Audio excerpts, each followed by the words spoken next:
ትላንትና ሁለት ጠቅላይ ሚኒስትር ዶክተር አብይ አህመድ ለህዝብ ተወካዮች ምክር ቤት ቀርቦ ኤርትራን በተመለከተ በተናገሩት ጉዳዮችና እንዲሁም ወደብ እንዴት እናገኛለን በሚሏቸው ዙሪያዎች ላይ እነሆ ጠቅላይ ሚኒስትሩ ምን አለ? እንዲሁም ደግሞ ይህ ነገር ከህግ አኳያ በህግ አንጻር እንዴት ነው ትርኢት የሚደረገው? ዓለም አቀፍ ህግስ እንዴት ነው? ከዚህ በፊት ኢትዮጵያና በሶማሌላንድ መካከል የተደረገው የወደብ ስምምነትስ ለምን ቀረ እና ምንድናቸው ያለው አንደምታ? አሁንስ ኢትዮጵያ በእውነት በውጊያ ጦርነት ወደብ ልታገኝ ትችላለች ወይስ የሚለውን እንግዲህ ብዙዎች በተለያየ መንገድ ሁኔታውን እየተነተኑ ይገኛሉ። ይተንትኑ እንጂ እዚህ ጋር የዓለም አቀፍ ህጎች ሌላ ናቸው።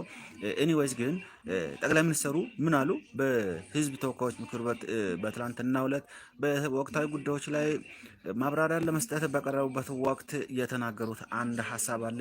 ይህም ምንድነው ካላችሁ ኢትዮጵያ በኤርትራ ህዝብና መንግስት ላይ ጦርነት ለማወጅ በፍጹም ፍላጎት የላትም የሚል ነው። እውነት ነው። የኤርትራ ህዝብ ወንድሞቻችን ናቸው። በፍጹም እኛ ኢትዮጵያን ጦርነት በእነሱ ላይ ብንከፍት ተጨማሪ ኪሳራ ነው እንጂ የምናተርፈው ነገር የለም። ነገር ግን ኢሳያስ አፈወርቂ በዚህ ጉዳይ ላይ አበክሮ እየሰራ እንደሆነ ነው። ኢሳያስ አፈወርቂ አሁን ላይ በኢትዮጵያ ከኤርትራ ጋር በምትዋስንባቸው አካባቢዎች ላይ የተለያዩ የጦር ካምፖችን በመገንባትና እንዲሁም የጦርነት ጉስማዎችን አጠቃላይ የአገሪቷ ህዝብ ኢትዮጵያ ልትወረን ነው ምናምን በማለት ኢትዮጵያ ህዝብ ላይ ሞር ጦርነት ዲክሌር ለማድረግ የቀረው ነገር ቢኖር በጣም ጥቂት ጊዜ ነው። በጣም ጥቃቅን ትንሽ ጊዜ ነው ብዬ ነው የማስበው። ኤኒዌይስ ግን ኢትዮጵያ እውነት ነው እኛ ኢትዮጵያውያን በኤርትራ ህዝብ ላይ ውጊያ ብንከፍት ቀዳሚ ተጎጂዎች እኛ ነን። በቀዳሚነት የምንጎዳው እኛ ነን። ኖርማሊ በእርግጥ ያው ከኤርትራ በኩል እኛ የምናስወጣው ነገር ባይኖርም የኤርትራ ህዝብ ወንድም ህዝብ ነው። እንዲሁም በተለይም በማህበራዊ እንዲሁም በፖለቲካዊ በተለያዩ ጉዳዮች ላይ በጣም የተሳሰረ ህዝብ ነውና አሁን እንግዲህ ከዛ በፊት ለ20 ዓመታት ያክል በሩ ጥርቅም ተደርጎ ተዘግቶ የነበረው ጠቅላይ ሚኒስትር ዶክተር አብይ አህመድ በ2008 ዓመተ ምህረት ወደ ስልጣን መንበራቸው ሲመጡ በኢትዮጵያና በኤርትራ መካከል ያለው ግንኙነት ከሳሳበት ወደ ጥሩ ደረጃ እንዲደርስ አድርጎ ኤምባሲዎች ተዘግቶ የነበሩ ኤምባሲዎች እንዲከፈቱ፣ ኤርትራም በራሷ አገር ላይ ያሉ ኤምባሲዎች እንዲከፈቱና ሌሎች ነገሮቹ በጣም ጥሩ ስራዎች አውሮፕላን በረራ ምናምን ሌሎች ድንበሮችን ለዜጎቻቸው ክፍት ማድረግ ሌላም እርምጃዎች ተወስዶ ነበረ። በኋላ ላይ ግን ኢሳያስ አፈወርቂ ይህንን የከፈተውን ድንበር በመዝጋት እንዲሁም ደግሞ ኢትዮጵያ አውሮፕላን ምንም አይነት በረራ በሀገራቸው እንዳያደርግ እገዳ ከመጣል አንስቶ ሌሎችም በርካታ እርምጃዎችን በመውሰድ በኢትዮጵያና በኤርትራ መካከል ያለው ግንኙነት እንዲሻክር ሞር ሮል የተጫወተው እሱ ነው። ለዚሁም ደግሞ እንደ ዋነኛ መንስኤ ተብሎ የታሰበው ሁለት ነው። አንደኛው በፕሪቶሪያ ስምምነት ላይ ለምን እኔ አልተካተትኩም ነው። ምንም አሁን ዳር ብልም ኢሳያስ አፈወርቂ ለምን እኔ አልሄድኩም፣ ለምን እኔ የድርድሩ አካል አልሆንኩም፣ ለምን እኛን አላካተተም የሚል ነው። በጣም በሚያሳዝን ሁኔታ ይህንን እኛ ስላልገባን፣ እኛ ስላልተሳተፈን፣ እኛ ስላልተካተትን፣ እኛ ደግሞ በፕሪቶሪያ ውስጥ ገብተን እኛም በህወሓትን በተመለከተ የተለያዩ ውሳኔዎችን ማሳለፍ እንችል ነበረ። ነገር ግን የኢትዮጵያ መንግስት እንዲሁም አደራዳሪ ቡድኖች ይህንን ጉዳይ ለኤርትራ መንግስት ዝግ በማድረጋቸው በዚህ ጉዳይ ኢሳያስ አፈወርቂ በኢትዮጵያ ላይ ቂም ይዟል። ለምን እኔ አልሄድኩም ነው። ለምን እኔ አሳራ ይሄ ደግሞ መታየት ያለበት በእርግጥ ኢትዮጵያ መንግስት ደግሞ እያለ ያለም ይሄ የሀገር ውስጥ ጉዳይ ነው። ኢሳያስ ጋር ለምን ለምሳሌ ኤርትራ ሰራዊት መጥቶ ኢትዮጵያ ውስጥ እውነት ነው በሰሜኑ ኢትዮጵያ ክፍል ላይ በትግራይ ህዝብ ላይ የተለያዩ ጥቃቶችን የተለያዩ ኢሰብአዊ ድርጊቶችን ፈጽመዋል። እናም ይሄ በዓለም አቀፍ ጫና በትግራይ ውስጥ ያለው የፋኖና የኤርትራ ኃይሎች እንዲወጡ ተደርጎ በአሁኑ ሰዓት የትግራይ ክልል በትግራይ ኃይሎች ወይ ትግራይ ዲፌንስ ፎርስ ተብሎ በሚታወቀው ላይ እጅ ላይ ያለው ሙሉ ጸጥታው፣ የተለያዩ ፖሊሳዊ ስራዎች፣ የተለያዩ ስራዎች በዛ ውስጥ ነው። ከፌደራል ተቋማቶች በስተቀር አብዛኛዎቹ ሁሉ ማለት ይቻላል የመንግስት ተቋማት የሚጠበቁት በእነዚህ ኃይሎች ነው እና ፋኖና የኤርትራ ኃይል ከወጣ በኋላ ነው እንግዲህ ይህ ነገር ለድርድር ምናምን ክፍት ሲደረግ የኢትዮጵያ ሰራዊትም ከትግራይ እንዲወጣ ከትግራይ ሙሉ በሙሉ እንዲወጣ ከተደረገ በኋላ ሄዶ እንግዲህ ሁለቱም መንግስታት በድርድር ጉዳያቸውን ችግር ማለትም በትግራይ ህወሓትና እንዲሁም ደግሞ የፌደራል መንግስት በፕሪቶሪያ በተደረገው ስምምነት ተፈራረሙ። በዚህ ላይ ለምን እኔ አልተሳተፍኩም? ለምን ኢትዮጵያ ህዝብ መንግስት መጀመሪያ ለምን እኔን ለጦርነት ጋበዘ? አሁን ደግሞ ለምን ለድርድር ሲሆን ደግሞ ለምን ዝግ አደረገ? በሚል ቂም እንደያዘ ነው። በዚህ የተነሳ በኢትዮጵያና በኤርትራ መካከል ያለው ዲፕሎማሲያዊ ግንኙነት በጣም እንዲሻክር በር የከፈተው ጉዳይ ሆኖ ነው የተገኘው። እናም ከዚህ ድንበሮቹን መዝጋት እንዲሁም ደግሞ የኢትዮጵያን እዛ አካባቢ ያሉ የኢትዮጵያ አየር መንገድ ላይ አላስፈላጊ ጫና መፍጠር ሌላም ነገር አለ። የሆነ ሲምፕቶሞች ነበሩ። በኋላ ላይ ደግሞ ኢትዮጵያ ሶማሌላንድ ጋር የውል ስምምነት ባህር ወደብ ለማግኘት በምታደርገው የውል ስምምነት ከተፈራረመች በኋላ እንደገና ሌላ ችግር ነው። ስለዚህ ኢትዮጵያ በፍጹም ወደ ቀይ ባህር መውጣት የለባትም በሚል አቋም ከግብጽ ጋር አቋም በመያዝ የሻዕቢያው መንግስት ኢትዮጵያ በፍጹም ወደ ቀይ ባህር መውጣት የለባትም በሚል ኖርማሊ የተለያዩ ብሎኬጆችን ነው ኢትዮጵያ ብሎክድ እንደሆነ አሁንም ኢትዮጵያ ብሎክድ ነው ብሎኬጅ ውስጥ ነው ያለችው። እናም በእርግጥ ብሎኬጅ ውስጥ ለማለት የምለው ከሌላ ሀገራት ጋር ዲፕሎማሲያዊ ሪሌሽንሺፕ የላትም ማለት ሳይሆን ከወደብ ጋር በተያያዘ ኢትዮጵያ አሁንም አንደር ብሎኬጅ ነው። ይህ ብሎኬጅ ደግሞ መሰበር አለበት ነው የጠቅላይ ሚኒስትር ሀሳብ። ይህንን እኔ 100% የሚደግፈው ነው። ኢትዮጵያ ከብሎኬጅ መውጣት አለባት። ኢትዮጵያ የባህር ወደብ ሊኖራት ይገባል። ይህ ከሌለ ቤተሰብ ለቀጣይ ትውልድስ ያደገ አሁን ዛሬ ለ120 ሚሊዮን ቀጣይ ላይ ከ5 ዓመት በኋላ እንደገና ሌላ ወደ 150 ሚሊዮን ምናምን ወደ መሆን የተጠጋ ነው ፕሮጀክሽን ማለት። አሁን ያለው ፕሮጀክሽን በእርግጥ የህዝብ ቆጠራ ባይደረግም እስከ 130 ሚሊዮን ህዝብ ኢትዮጵያ ውስጥ እንዳለ ነው። ይህ ህዝብ ደግሞ ላርጀስት ነምበር ኦፍ ፖፑሌሽን ይዞ ወደብ የሌለው ሀገር ብኖር ኢትዮጵያ ብቻ ነች። ሌሎች ሀገራት በሙሉ ጥቂት ትናንሽ ሀገራት ናቸው። ኢትዮጵያ ግን በጣም ትልቅ ሀገር ሆና ነገር ግን ይህንን በፍጹም ወደብ አልባ ሀገር መሆን አልነበረባትም የሚል መቃወሚያ ብዙዎች ሲያነሱ ከርሟል። ኖርማሊ አሁንም ጠቅላይ ሚኒስትር ዶክተር አብይ አህመድ ጥረታቸውን ቀጥሏል። ኤኒዌይስ ግን ይህንን ወደብ የምናገኘው በውጊያ አይደለም። በውጊያ ሳይሆን በዲፕሎማሲያዊ መንገድ በህግና እንዲሁም ደግሞ ቢዝነስ ፍሪምን ወይም ቢዝነስ አካሄዶችን ተከትለን እንወስዳለን የሚል ነው የጠቅላይ ሚኒስትር ዶክተር አብይ አህመድ አካሄድ። ኤኒዌይስ ግን አሁን ላይ ባለው ሁኔታ የተለያዩ ሰዎች ሶማሌላንድ ጋር በተያያዘ ከዚህ በፊት ዓለም አቀፍ ህግን ጥሰሃል በምን ነው ሶማሊያ ክስ ስታቀርብ ነበረችው? እውነት ነው ኢትዮጵያ የዓለም አቀፍ ህግ ጥሳለች። ኖርማሊ ማለት ዓለም አቀፍ ህግ ማለት አንድ ሶቨራይን ስቴት ከሌላኛው ሀገር ክልል ጋር ወይም ስቴት ጋር በየሀገራቸው ሊለያይ ይችላል። በምንም ታምር ውል መዋዋል አይችልም። that contractual agreement that has been signed between the two states has been cancelled or cancellation ሳይሆን void ነው የሚሆነው። ኤኒዌይስ ግን ኢትዮጵያ ያላት አማራጭ ይሄስ ብቻ ስለሆነ ከሶማሌላንድ ጋር ሞከረች። ሶማሌላንድ ደግሞ እውቅና የትኛውም ሀገር ላይ ከተወሰኑ ሀገራት ራሳቸው እውቅና በሚፈልጉት ሀገራት ላይ እውቅና ከማግኘት ውጪ በፍጹም በማንኛውም ሀገር ላይ እውቅና ያገኘች ሀገር አይደለም። ስለዚህ ያለው ነገር ምንድን ነው? ይህንን በማድረግ የሶማሊያን መንግስት ለድርድር መምጣት ነው። ድርድር አምጥቶታል። ለድርድር አምጥቶ 3 ጊዜ አንካራ ላይ ሄዶ ተደራድሮ የቱርኩ ጠቅላይ ሚኒስትር ሪሲፕ ታይፕ ኤርዶጋን አደራድሮቸው ኢትዮጵያ ወደብ ታገኛለች በሚል ኖርማሊ በስምምነት እንደደረሱ ነው።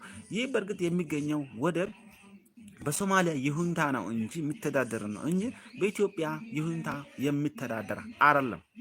በኢትዮጵያ የምትመራው እንደፈለገች ወታደራዊ ቤዝ ምናምን እንዲኖርም የሚያደርግ አይደለም።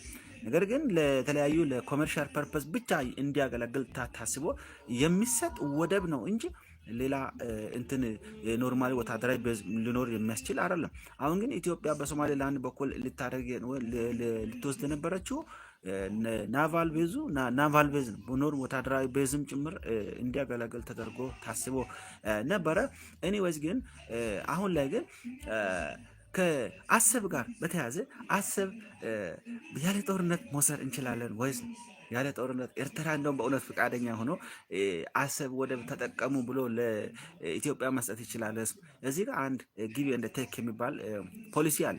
ኢህአዴግ ሲከተል የነበረው ጠቅላይ ሚኒስትር ዶክተር አብይ አህመድም ይህንን በፓርላማ ንግግራቸው ወቅት አንስቷል።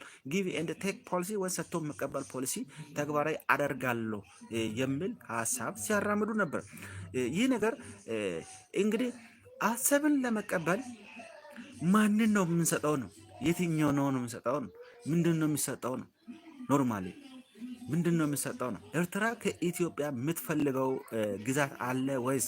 ካለ እንግዲህ ኤርትራ ውስጥ ያሉ አፋሮችን ቀይ ባህሩ አካባቢ ያሉ አፋሮችን ከኢትዮጵያ ጋር መርጅ አድርጋ ኤርትራ ደግሞ ከኢትዮጵያ መውሰድ የምትፈልጓቸው አካባቢዎች ካሉ ያንን በመውሰድ ነው እንግዲህ ጊቭ ኤንድ ቴክ ፖሊሲ ሰጥቶ በመቀበል ፖሊሲ ኢትዮጵያ ሙሉ በሙሉ የቀይ ባህር ሀገራት አባል ምናምን መሆን የሚችልባቸው ሁኔታዎች ከዛ ጋር በተያያዘ ነው። ኖርማሊ ከላንድ ሎክ ሲስተም መውጣት የሚችልበት ሁኔታ ሊፈጠር ይችላል። ሶዛት ጠቅላዩ የተናገሩበት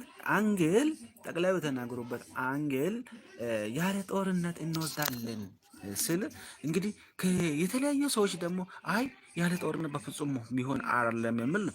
አሁን ላይ ኤርትራ እንደውም ተሳስታ በኢትዮጵያ ላይ ጦርነት የምታወጅ ከሆነ በራሷ ላይ ክብሪት እንደጫረች ነው የሚቆጠረው ነው። በራሷ ላይ ክብሪት እንደጫረች ነው። አሁን እንግዲህ ኢትዮጵያ ውስጥ የሀገር ውስጥ አለመረጋጋት አለ። የተለያዩ ኢንትረስቶች ያሉባቸው ቡድኖች አሉ፣ ክልሎች አሉ። በተለያየ ሁኔታ አሁን ኢትዮጵያ ያለችበት ሁኔታ ጥሩ አይደለም።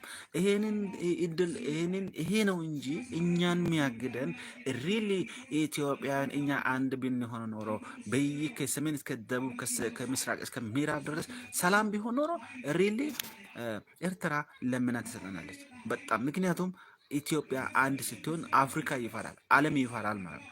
ይሄን ምስጢር ስለሚያውቁ ነው አሁን ኢትዮጵያን እኛ አንድ እንዳንሆን የተለያዩ አካላቶች የተለያዩ አስተዋጽኦ የተለያዩ ተጽዕኖ እያደረሱብን የሚገኙ ማለት። ስለዚህ ኢትዮጵያ ማለትም እንደ አጋጣሚ ሆኖ ኤርትራ ኢትዮጵያን የሚወር ከሆነ ኢትዮጵያ ወደብን ወይ በጦርነት ወይም ደግሞ በህግ አግባብ ግን ኢትዮጵያ ጦርነት ዴክሌር አድርጋ እንበልና አሰብን ካፕቸር አድርጋለች፣ አሰብን ይዛለች እንበል። አሰብን ከያዘች ዓለም አቀፍ ህግ አለን፣ ይዘናል። ጠቅላዩ ተናግሯል። ዝም ብለህ አንድ ሀገር ተነስተን እንወራለን እንደም በወረራ ሁሉ ነገር በውጊያ ይሳካል ብሎ የሚያስቡ አንዳንድ እንደውም ምንም ስለ ዓለም አቀፍ ህግ ግንዛቤ የሌላቸው ወገኖች በእርግጥም ለሀገራቸው ካላቸው ተቆርቋሪነት ሊሆን ይችላል። ለሀገሬ 100 ጊዜ ብንቆረቆር ለሀገራችን 100 ጊዜ 1000 ጊዜ ሚሊዮን ጊዜ ብንቆረቆር ኖርማሊ ማግኘት የምንችለው ሁሉ ነገር መሆን የሚገባው ዓለም አቀፍ ህግ ነው። ዓለም አቀፍ ህግ ውስጥ ሆነ ነው። አለበለዚያ ኢትዮጵያ ላይ በርካታ ማዕቀቦች ሊጣሉ ይችላሉ። ኢኮኖሚክ እንዲሁም ሶሻል የተለያዩ ጉዞ ማዕቀቦች የተለያዩ ማዕቀቦች ሊጣሉ ይችላሉ። በአይሮፕላኖች በአየር መንገዳችን ይገዳ ሊጣል ይችላል። ሌላም እርምጃዎች ሊወሰዱ ይችላሉ። ይህንን ኮንሲደር ማድረግ ያስፈልጋል። ስለዚህ የምንወስደው ደግሞ ወደብ ልክ ሶማሊያ ጋር እንደ ተስፈራርም ነው በህጋዊ መንገድ በድርድር በሰጥቶ መቀበል በሰላማዊ መንገድ የምናገኘው ካልሆነ በስተቀር ይህ ዓለም አቀፍ ህግ አንድ ሉዓላዊ ሀገርን ወረ የዛኛው ሉዓላዊ ስቴት አካልን ወደ ራስ ካካተት ኖርማሊ በዓለም አቀፍ ህግ ዳይሬክትሊ ተጠያቂ ያደርጋል። ይህን ደግሞ እምቢ ብሎ የሚሄድ ከሆነ ኖርማሊ የተባበሩት መንግስታት ድርጅትን ጨምሮ ሌሎችም የዓለም ኢንተርናሽናል ኦርጋናይዜሽንስ በኢትዮጵያ ላይ ከባድ ማዕቀብ ሊጥሉ ይችላሉ። አፍሪካ ህብረትም በኢትዮጵያ ላይ ማዕቀብ ሊጥል ይችላል ኖርማሊ።